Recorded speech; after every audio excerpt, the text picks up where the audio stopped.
Hello everyone, a bit of a different video today as I've been meaning to discuss this topic for quite a while.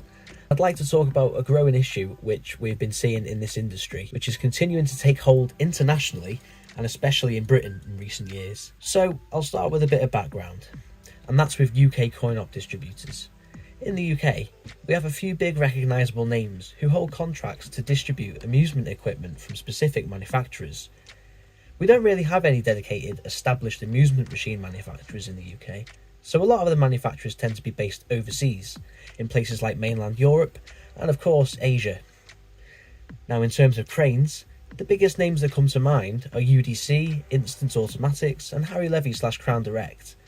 I'll talk about these in more specific terms in a moment, but for now I want to focus on a more general assessment of this sector of the industry in 2024. For starters, we are seeing a massive spike in low quality, low price amusement equipment being promoted and sold by major distributors under the guise of new top of the line units and or alternatives at a lower price point. This is a concept which I believe was started by major American distributors such as Smart Industries, Coastal Amusements and Coast to Coast Entertainment, just to name a few, and has been a success for the companies who choose to engage in it. The types of machines I'm referring to are those manufactured by companies such as WMH Paukai, Feiloli, Neofunds and Dream Funds and a multitude of others. These are all Taiwanese/Chinese manufacturers who push out overall low quality machines and equipment and export them all over the world. This capitalistic strategy, while it seems like a great way to boost the diversification of machines in arcades, I personally believe is a bad deal for the operators who are inevitably convinced to buy in, ultimately and frequently removing high quality but aging machines in favour of these lower quality replacements. Harry Levy/Crown Direct used to distribute high quality machines from Elouts. However, recently, for one reason or another, no longer distribute from Elout, instead opting for machines from WMH Paukai. More specifically, their Magic Claw range of upright cranes, featuring what Paukai are calling their Smart Claw technology. Now, before I start bashing these machines, I'm going to be reasonable for a second. These are by no means the worst machines on the market. I can totally understand the thought process from Crown Levy for opting for this manufacturer. I've discussed my thoughts on Paukai before, and out of the sea of low quality Asian manufacturers, of which there are millions, Paukai absolutely comes out on top in all aspects of machine design and engineering. The Magic Claws are an attempt at building cheaper alternatives to Elout E-Claws for the international market, but that's not to say that they come anywhere close to the immensely well thought out and precisely engineered machines which Elout have been producing for decades.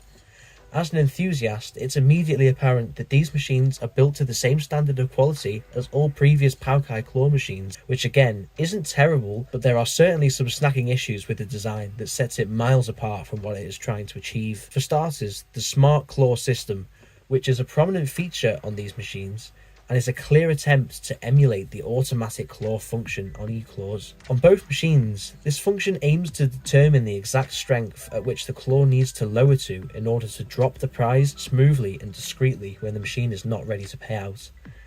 On E-Claws, this utilises a patented weight sensing cell on the gantry, which is capable of sensing the exact weight of a prize in order to determine exactly what strength it needs to deviate to in order to drop the prize. However, on Magic Claws, due to limitations imposed by Elout's patents, the same concept is achieved by slowly lowering the strength whilst holding the prize over the chute until the prize drops and trips the sensors.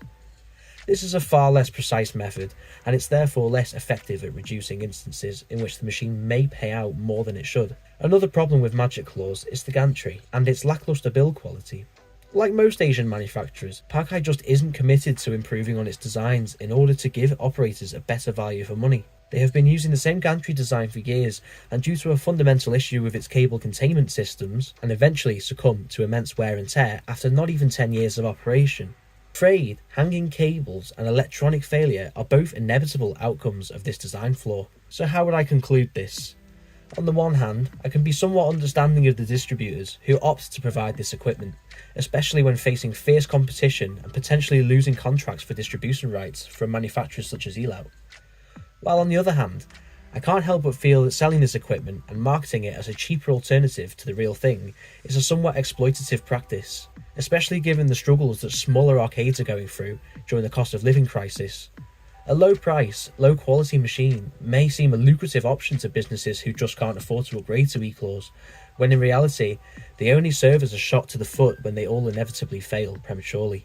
The only real solution to this growing problem would be for distributors to select better amusement equipment manufacturers for new machines, but also to continue to manufacture and provide affordable and suitable spares or upgrades for the older machines that lower budget operators may still be running. That's why I personally see so much potential in emerging manufacturers like Lossard, who are seemingly building high quality competition to e-claws in the form of Metaclaw, while also providing amazing spares and upgrade units for older cranes.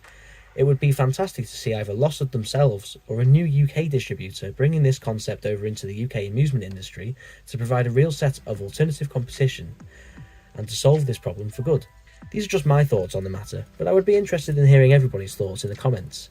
I hope you enjoyed this video or found it insightful. Please let me know if you'd like more of this style of content in the future, as well as the usual, but for now, thanks for watching.